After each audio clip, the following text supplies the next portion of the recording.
Yung sinasabi yun, yung September 21. Magulo po yun dahil kanya-kanya.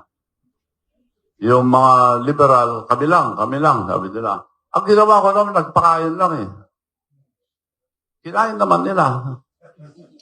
So, nagpunta ko sa kabila, dadalhin ko rin yung, marami kasi kami portable kitchen, 6. 6 din ang portable hospital namin. So, pag may disaster, ngayon nga, galing na sila sa Bicol, nasa Cebu sila, pauwi na. Pagod na ang mga doctors namin. So, umiikot po yun. Now, ako naman, nagpakain lang noong 21. So, maganda naman lahat. Kaya lang may nanggugulo na. Nung umuwi ako ng hapon, iba ng crowd. Dumating na yung mga manggugulo. So, doon na lang tayo magpakain sa Corinthians ako.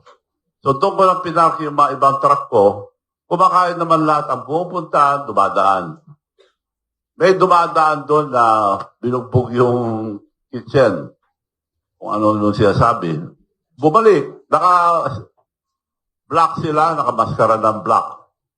Noong bumalik, tinanggal yung mask niya. Pasensya na ho, malaki ang binayad sa amin, sabi niya. Sino nagbayad sa inyo? Sabi yung mga nagpapakain.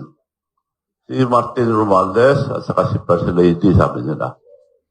Although di ako naniwala, yun ang sinabi yung mga dumaan.